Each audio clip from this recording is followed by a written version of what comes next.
Nibyo reka mbasuze kandi bifurize kugubwa neza mboneye kubaha ikaze uyu munsi wa none tariki 18 z'ukwezi kwa gatatu umwaka w'ibihumbi 2026 kuri mikoro ndi Bosco in region info turagarutse mu mwanya w'amakuru n'ibiganiro tujye kureba bimwe mu bigezweho kugeza kuri ubu ngubu. Turagaruka cyane kuri intambara ikomeje kumvikana mu bice bigiye bitandukanye muri Kivu y'Amajyepfo. Ibintu byakaze, ibintu byamaze guhindura isura, ibintu byamaze kuba byafata indi ntera. Turagaruka Bukavu, turagaruka Uvira, ibyo ni ibice byose tugiye kuba twareba amwe mu makuru agezweho kugeza muri izi nguni zose. Umbabarire ube hafi wiyumvire nawe iby'aya makuru, dore ko mu bigaragara urugamba rwo rwamaze guhindura itsura. Turanyarukira n'ubandi makuru ajyanye n'ibiganiro hagati ya Repubulika Iharanira Demokarasi ya Kongo ndetse na Leta Zunze Ubumwe za Amerika n'u Rwanda, nabyo byakomeje kugenda mu by'ukuri bijya mbere. Turareba ibigezweho kugeza kuri ubu ngubu. Umujyi wa Uvira urimo urahungiramo benshi bahunga imirwano iri kuba muri bimwe mu bice inyeshyamba za 23 zakomeje kugenda zigabamo ibitero nk'uko amakuru arimo kugenda tugeraho. Gusa cyakoza kuri tariki ya 18 Werurwe 2026 ku isaha saa 11 n'igice za mu gitondo Bukavu ndetse na Uvira biravuga ko mu by'ukuri abarimo 23 ndetse n'uruhande rwa guverinoma ya Repubulika ya Demokarasi ya Kongo bari barimo bararwana imirwano yagize ingaruka kuri imijyi yombi uko ari ibiri. Icyo ugomba ko wamenya nuko hari bamwe mu baturage baje kugenda bahunga ndetse bahungira mu mujyi wa Uvira bahunga imirwano nkuko birimo kugenda bitugeraho. Hari uduce nyine dukomeje kugenda tuberamo imirwano nkuko amakuru nayo agenda atugeraho, cyangwa se mu bigaragara nyine birimo biragenda bimenyekana hanze ahangaha. Reka twinjiremo nta gutinda turebe ibyo bice biri kugenda bivugwamo imirwano kugeza kuri ubu ngubu. Biravuga ko intambara muri Kivu y'Amajyepfo kuva mu gitondo cya kare hatangije imirwano ikomeye cyane yumvikanyemo ibisasu bikomeye cyangwa se biremereye, aho FARDC Wazalendo ndetse barimo kurwanya umutwe wa 23 mu bice bya Sange kugeza aho bitabiriba Kabunambo ndetse na Kamata mu kiba cya Rusizi muri Kivu y'Amajyepfo nkuko amakuru aturuka muri bice abitangaza. FARDC Wazalendo barimo guhangana n'inyeshyamba za M23 ndetse ziri kumwe na twirwanaho na Red Tabara, imbunda zirembere biri kumvikana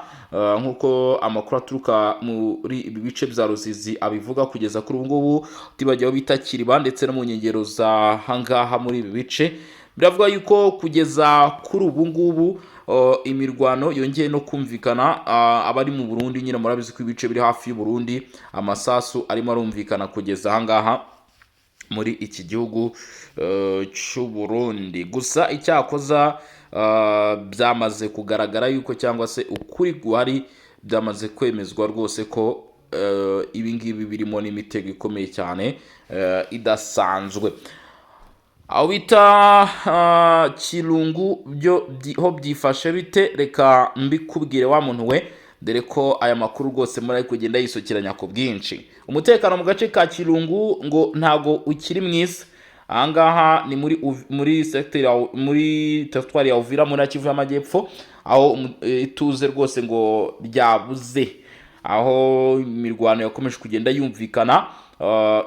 Ibi biri guteza ikibazo gikomeye cyane nkuko bita Mbuyi Kalonji Liga Unitona, umuvugizi w'ibikorwa Operation Sokora ya kabiri ahangaha muri Kivu y'Amajyepfo, arimo aravuga ati rwose dukomeje kumirwa kubera ko abaturage bari kuvanwa mu byabo, ndetse kandi ati iyi mirwano iri kuba muri bice yakomeje guteza ibibazo bikomeye cyane, yakomeje guteza ikibazo gikomeye cyane. M23 irimo irifuza kongera kugira ibice yigarurira, dore ko amakuru avuga ko muri Plain na Ruzizi hagati mu misozi iriho Pretu rwose unyarukira muri territoire ya Uvira hakomeje kugaragara situation itari nziza, iri calme ku buryo rwose abenshi baravuga bati ni kibazo gikomeye cyane. Mu gihe amakuru avuga ko Wazalendo kuri ubu ngubu barimo baragerageza kurinda umudugudu urimo Kirungu, ndetse yewe ntabwo ari wonyine gusa na Biriba n'uduce Wazalendo barimo baragerageza kurinda kugira ngo izi nyeshyamba za M23 zitaza kwigarurira ibyo bice. kugira ngo inyeshyamba za M23 rwose zitaza kwigarura ibyo bice, wazarendo bagerageza kuharinda cyane. FARDC iravuga ko iri mu mirwano rero n'umutwe wa M23 ndetse bakavuga ko iyi mirwano barimo n'umutwe wa M23 n'ubundi ari umutwe ugishyigikiwe n'ingabo zirimo iz'u Rwanda nk'uko amakuru ari kugenda atugeraho. Situation rero ikaba yamaze guhinduka nk'uko amakuru atugeraho, aho ku munsi w'ejo masaha nimugoroba tariki 17 ku isaha y'isa 8:15 amakuru avuga yuko byaje kurangira muri position zigiye zitandukanye zirimo position ya cyangwa se axe Uvira Bukavu. Ibintu byari byamaze guhinduka kabisa. Naho ngo ku isaha y'isa 2:30 M23 coalition y'izinyeshyamba rwose ngo yaje gutana mu mitwe na Wazalendo abita Mitamba. Kugeza kuri ubu ngubu bikavuga ko utu duce rwose tukomeje kugenda twumvikanamo imirwano nk'uko amakuru aturuka muri ibyo bice abitangaza. FARDC iracyari kirungu nk'uko nari mbikubwiye, ndetse na Wazalendo bagerageza kurinda utu duce kugira ngo tutaza kujyamo inyeshyamba. Gusa icyakoza umuhanda route nationale 5 iho byaje gukomeza kugenda biba ikibazo gikomeye cyane kubera yuko uyu muhanda mu bice bisatira Sange inyeshyamba zagerageje gukora advance, bituma ibice birimo biriba kugeza umunsi biri kubiramo imirwano, ndetse nabo bita Kasambura yewe na Runingu. Ibi byatumye imihanda ifungwa kugeza kuri ubu ngubu kubera ko iyi mirwano ntabwo yari butume nyine ibice by'imihanda bikomeza kugenda bikora. Ubu ngubu amakuru aravuga ko mu bigaragara ibice bigiye bitandukanye Bujumbura, Uvira, Baraka nibyo bice kugeza uyu munsi birimo biratagetingwa n'izi nyeshyamba kugira ngo barebe ko bazagerayo, ariko mu gihe bakiri Runingu bakiri Sange urumva ko biracyaguranye cyane. Biracyagoranye cyane rwose nubwo ari mu bice kugeza uyu munsi bisatira Uvira, ariko abenshi bakavuga bati ni ibihuha bikomeje kugenda bikwirakwizwa na bamwe bavuga ngo baba bagize no mu mujyi wa Uvira, ati ibyo ngibyo ntago ari byo, mugomba kuba mwabimenya. Ntabwo inyeshyamba zigeze zigera muri Uvira, ubwo nyine bavugaga izi nyashyamba, no kuvuga inyeshyamba za M23. Coalition ya Kinshasa yahakanye amakuru avuga ko baba bambuwe Uvira, ndetse bagaragaza ko ibyo byose atari ukuri. Ukuri guhari nuko Uvira iracyari mu maboko y'igisirikare cya leta ya Repubulika Iharanira Demokarasi ya Kongo. Ntabwo yigeze yigarurirwa na gato, rwose na gato n'uruhande rwa M23. Ku biganiro bya Leta Zunze Ubumwe za Amerika ho bimeze bite? Katwinjireho naho turebe mu makuru ari kutugeraho. Amakuru avuga ko amasezerano ya Washington ajyanye n'inteko ishinga amategeko y'u Rwanda na Repubulika ya Demokarasi ya Kongo hari ibyongeye kugarukwaho. Inteko ishinga amategeko y'u Rwanda ndetse na Repubulika ya Demokarasi ya Kongo yijeje amasezerano azwi nk'amasezerano ya Washington ko nta mbogamizi agomba gushyirwa ku bandi bashoramari mpuzamahanga, ndetse banashimira ko azakurikizwa mu bwitonzi n'inshingano. Aya ni amasezerano arimo ay'amahoro hagati y'u Rwanda na Repubulika ya Demokarasi ya Kongo yashyizwe mu mukono tariki 27 Kamena 2025 i Washington ku bufasha bwa Leta Zunze Ubumwe za Amerika, ndetse n'amasezerano y'ubufatanye bwihariye hagati ya Repubulika Iharanira Demokarasi ya Kongo ndetse na Amerika yashyizwe mu mukono ku itariki 9 Ukuboza 2025. Biteganyijwe ko azasesengurwa n'inteko ishinga amategeko imitwe yombi, umutwe w'abadepite na Sena mu gihembwe cyo kwezi kwa gatatu 2026. Mu ijambo yavuze kuri iki gihembwe cya tariki 16 Werurwe 2026, Perezida w'inteko ishinga amategeko Aime Boji Sangala yavuze ko gusuzuma ayo masezerano bizakorwa ariko hubahirizwa inyungu rusange z'igihugu, ashimangira ko amahoro arambye ashingiye ku mutekano, ubutabera no kubaha ubusugire bw'ibihugu ari byo bigomba gushyirwa imbere. Yanagaragaje ko amasezerano y'ubufatanye hagati ya Repubulika Iharanira Demokarasi ya Kongo na Amerika azafasha igihugu mu guteza imbere ishoramari, umutekano, gukoresha neza umutungo kamere cyane cyane amabuye y'agaciro, ndetse no guteza imbere ibikorwa remezo n'inganda zitunganya umusaruro. Ahagira ati amasezerano ntaho abangamira ubusugire bw'igihugu cyacu, kandi nta nubwo agurisha umutungo wacu kamere, ahubwo agamije kongera ubushobozi Repubulika ya Demokarasi ya Kongo gukoresha neza umutungo kamere no kubaka ubufatanye bushingiye ku mucyo no ku nyungu rusange. Aho yanenze kandi abatanga ibitekerezo bidafite gihamya ku masezerano, aho yasabye ko ibiganiro byashingira ku kuri kugira ngo hatabaho kuyobya abaturage. Ku bijyanye n'ishoramari, Boji Sangara yemeje ko aya masezerano atabuza igihugu kwakira abandi bashoramari, ahubwo ko Repubulika ya Demokarasi ya Kongo ikiri igihugu gifunguye ku bashoramari bose bifuza gukorana nacyo mu bwizere. Aho yagize ati igihugu cyacu gifite umutungo kamere utandukanye kandi mwinshi, kikaba kigifunguye ku bashoramari bose. Uretse amabuye y'agaciro, hari amahirwe menshi mu buhinzi, ubukerarugendo, ingufu, ikoranabuhanga mu itumanaho n'izindi nzego zishobora guteza imbere ubukungu no guhanga imirimo. Yanavuze ko inteko ishinga amategeko itegereje kandi kwakira umushinga w'itegeko ku rugomero rwa Inga, rukaba rumwe mu mishinga minini iteganyije guteza imbere ingufu z'amashanyarazi muri Repubulika ya Demokarasi ya Kongo. Ku rundi ruhande rw'umutekano, Boji Sangara yavuze ko amasezerano y'amahoro hagati ya Repubulika ya Demokarasi ya Kongo n'u Rwanda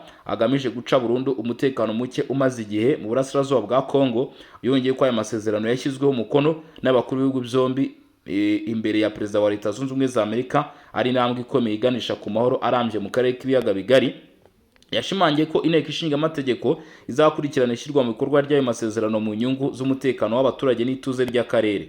Ku ruhande rwa Leta Zunze Ubumwe za Amerika, batangaje ko ayo masezerano ari ay'amateka kandi agamije kurangiza imyaka myinshi y'amakimbirane, guteza imbere ubufatanye mu bukungu no gushyiraho umusingi w'amahoro arambye.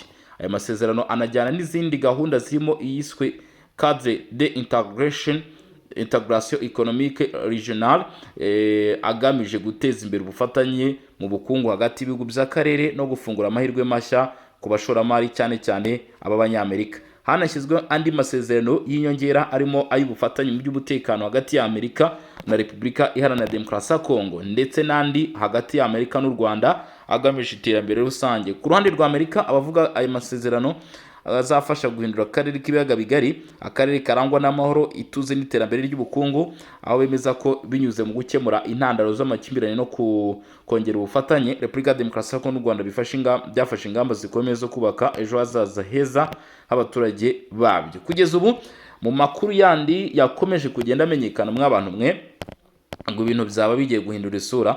Bamwe mu banyamurenge bahagurutse baravuga bati hari intambara ikwiye guhagarikwa, cyangwa se hari bimwe mu bintu dukwiye uyu munsi kuba tutarimo kubona. Bahita banyarukira i Burundi bashimira Perezida Evariste Ndayishimiye, baramubwira ati ibikorwa uri gukora ni by'ingenzi kandi by'agaciro. Aha nta kindi kintu bavugaga bati turashimira ingabo z'u Burundi FDNB ko zagiye mu gihugu cyacu zikajya kudutabara. Ati kandi abari gukoresha mu by'ukuri abari gukoresha bene wacu cyangwa se abari kudukoresha bavuga ngo nitwe bari guharanira inyungu zacu muri iyi ntambara, turagira ngo ibyo tubihagarike. Ati ibyo bikwiye guhagarara, twebwe ntago turi muki, nta muntu twasabye kuturengera, ahubwo turashimira u Burundi ko bwagiye kurwana nabo ngabo. Ibi ngibi bikaba byatunguranye cyane, gusa u Rwanda ntago rwigeze rubyakira neza, ahubwo rwavuze ko ngo ibi ari andi mayira akomeye cyane ashobora kuba ari gukoreshwa na coalition, ndetse u Rwanda ntago rubyumva neza. Reka twumve Minisitiri w'Ububanyi n'Amahanga w'u Rwanda Olivier Nduhungirehe ngo yavuze ko atumva neza ukuntu Perezida w'u Burundi yakwakira itsinda ry'abanyamurenge, ndetse avuga ko ngo ari uburyo butari bushya bwo gukoresha abantu kurwanya ubwoko bwabo. Ibi ngibi akaba ari ibyo Olivier Nduhungirehe yavuze asubiza kuri amakuru amaze kumenyekana yuko hari abanyamurenge bavuze ko mu by'ukuri batemeranya cyangwa se badashyigikiye iyo gahunda yo kuba hari imitwe ivuga ko irimo ibarwanya, ahubwo bashyigikiye gahunda y'ubutegetsi bw'u Burundi yo kohereza ingabo hano kujya guhangana muri ibyo bikorwa.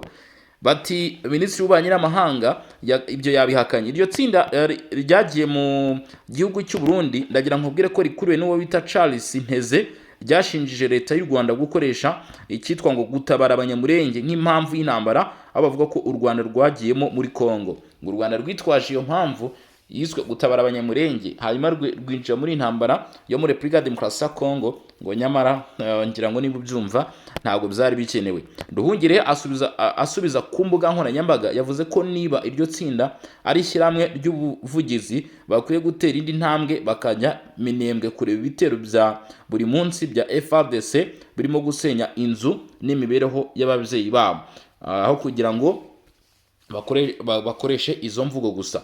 Ingabo za FARDC zihakana ko muri ako gace zibasira abaturage, ko zikora ibitero byo kurwanya umutwe twirwaneho ufatanya na M23 ugenzura ako gace. Abavuga ko rero kugeza uyu munsi hari ikibazo gikomeye cyane. Nduhungira avuga ko Perezida Ndayishimiye yakiriye iryo tsinda nk'umukuru w'u Burundi, ko atakabaye aryakira nk'umukuru w'ubumwe bwa Afurika kuko inama nkuru y'uwo muryango itamuhaye izo nshingano muri ibyo bikorwa. Ibyo ngibyo bikaba ari ibyavuzwe n'uwo bita Nduhungirehe, agaruka rero ku itsinda rinini ryagiye mu gihugu cy'u Burundi ry'abanyamurenge bavuga bati twebwe ibyo bikorwa by'abavuga ko baturwanirira ntabwo tubishaka, ati turashaka yuko mu by'ukuri byahagarikwa. Ayo makuru akaba yaje nayo ari bimwe mu bintu byaje gutungurana cyane, abantu bibaza bati se noneho ibintu bigiye kwerekeza he, abantu bibaza bati se isura y'ibi bintu iraza kuba igarukira he. Ububiligi bwembeye ko urubanza rw'abagize uruhare mu rupfu rw'uwo bita Lumumba ruburanishwa. Urukiko rwo mu Bubiligi rwemeje ko umubirigi wahoze ari umudiplomate Etienne Davignon ufite aho ahuriye n'urupfu rwa Patrice Lumumba wabaye minisitiri w'intebe wa Repubulika Iharanira Demokarasi ya Kongo, uyu yakwerekezwa mu rukiko akaburanishwa. Uyu Etienne Davignon w'imyaka 93 ashinjwa kuba ari mu bagize uruhare mu gufunga bitemewe Patrice Lumumba n'uburyo bubi yafashwemo bwamugejeje ku rupfu. Uyu mugabo Etienne icyo gihe yari umudiplomate wari ugiye no kuba vice perezida wa komisiyo y'umuryango umwe bw'Uburayi, niwe wenyine ukiriho mu Babirigi 10 bashinjwaga kugira uruhare mu rupfu rwa Lumumba mu rubanza rwatanzwe nawo mu muryango we mu 2011. Lumumba waharaniye ubwigenge bwa Kongo yishwe arashwe muri Mutarama 1961 nyuma yo gutabwa muri yombi hashingiwe ku itegeko ry'Ababirigi bakoronije iki gihugu. Umurambo we utwikishwa aside hasigara iryinyo gusa. Abana ba Lumumba mu 2011 batanze ikirego mu Bubiligi ndetse bahita basaba ubutabera mu gihe Ababirigi 10 bakekagaho uruhare mu rupfu rwe baburanishwa nyine. Mu bakekwa haracyariho gusa Etienne Davignon wabaye umudiplomate na vice perezida wa komisiyo y'umuryango umwe bw'Uburayi. Ubwo bushinjacyaha bw'Ububiligi bwatangazaga ko bushaka gukurikirana Davignon mu nkiko, bwasobanuye ko akurikiranyweho kugira uruhare mu gufunga Lumumba mu buryo bunyuranyije n'amategeko, kumwimurira ahandi ho gufungirwa no kumutesha agaciro. Ibyo rero ngo biri mu bigomba kubaho nyuma yo gushyikiriza ikirego urukiko rw'i Buruseli rwagombaga gufata icyemezo niba uyu musaza agomba gukurikiranwaho ibyo byaha cyangwa atabikurikiranwaho. Komisiyo yihariye yashizweho n'inteko ishinga amategeko y'Ububiligi kugira ngo isuzume dosiye y'urupfu rwa Lumumba mu 2001 yanzuye ko iki gihugu cyarugizemo uruhare, ibyatumye mu 2002 guverinoma yacyo isaba imbabazi umuryango we na Kongo muri rusange. Urukiko rwatangaje ko Etienne Davignon yakurikiranwa mu nkiko ku ruhare ashinjwa mu rupfu rwa Lumumba. Umuryango wa Lumumba washimiye icyo cyemezo cy'urukiko rw'i Buruseli ko uyu mugabo agiye gukurikiranwa, ndetse Patrice Lumumba yagizwe minisitiri w'intebe wa Repubulika Demokarasi ya Kongo nyuma yo kubona bwigenge mu 1990. Ni umwe mu banyafurika bazwi mu kugira uruhare mu kurwanya ubukoloni cyangwa se mu kuba nyine yararwanyije ibyo bita ubukoloni, ariko akaza guhitanwa n'aba bera rwose bamushinja mu by'ukuri ibibazo bikomeye cyane nk'uko byakomeje kugenda bigaragara. Ku makuru yarakomeje kugenda amenyekana muri ya ntambara ngo ubwato bwa Amerika bwikorera indege bugiye kuva mu ntambara nyuma yo gufatwa n'inkongi. Leta Zunze Ubumwe za Amerika ngo zigiye gukura mu ntambara zihanganyemo na Iran ubwato bunini bwikorera indege USS Gerald R. Ford nyuma yo gufatwa n'inkongi ikomeye. Ubu bwato bwa USS Gerald R. Ford ni ubwato bufite ubushobozi bwo gutwara abantu byibuze 4,000, indege zirenga 75 z'intambara, aho bufite ikoranabuhanga rihambaye rigenzura ibibera mu kirere ndetse no mu nyanja ndetse n'imbunda ziremereye. Ubu bwato bufite agaciro ka miliyari 13 z'amadolari, bwari bumaze iminsi mu nyanja itukura, aho niho indege z'intambara bwabaga butwaye zavaga zijya kugaba ibitero muri Iran. Tariki 12 Werurwe 2026 igice kinini cyo seramo imyenda igice kinini cyo kumeseramo imyenda muri ubu bwato cyafashwe n'inkongi y'umuriro. Kuyizimya bitwara amasaha agera kuri 30 nk'uko ibinyamakuru birimo The Bloomberg byabitangaje. Abashinzwe umutekano muri Amerika bemeza ko abantu hafi 200 bari muri ubu bwato bahawe ubutabazi kubera ibibazo bagize bikomoka ku mwotsi watewe n'iyi nkongi. 2 muri bo barakomereka cyane. Ubwato bugiye kuva mu nyanja itukura bwerekeze ku cyambu cya Souda Bay kiri ku kirwa cya Crete mu Bugereki kugira ngo bukanikwe. Aha bwahahagaze nk'akanya gato mu mpera za Gashyantare 2023 ubwo bwagiraga ibibazo tekinike. Abakurikiranira hafi iyi ntambara bagaragaza ko gukura USS Gerald R. Ford mu nyanja itukura bishobora gusiga icyuho gikomeye ku ruhande rwa Amerika, kuko indege nyinshi zagabaga ibitero muri Irani ariho zaturukaga. Niburamuka busubijwe inyuma hari ubwoba ko bishobora guteza ibibazo. Hari amakuru avuga ko mu nyanja itukura hashobora koherezwa ubundi bwato bwikorera indege bwa USS George H.W. Bush kugira ngo buzibe iki cyuho. Ubu bwato bufite agaciro ka miliyoni 6.2 z'amadolari. Ngira ngo urumva ko n'amato akomeye cyane biri guteganwa rwose ko agomba gukomeza gukoreshwa ngaha mu gihe ubu ngubu buvuyeyo. Ntabwo aramenyekana rero icisha inyuma iyo nkongi y'umuriro yatatse ubu bwato kugira ngo bigere ku kigero cyo kuba haramaze amasaha 30 inkongi y'umuriro ikirimo, ndetse hafatwe n'umwanzuro wo kubisubiza inyuma. Ariko biracyatekerezwaho ndetse haracyategerejwe mu by'ukuri amakuru aza gushyirwa hanze n'ubuyobozi bwa Leta Zunze Ubumwe za Amerika. Gusa Bloomberg yamaze gutangaza ko umwanzuro wo gusubiza inyuma ubu bwato wo wamaze kuba wafatwa cyangwa se ari icyemezo cyamaze gushimangirwa.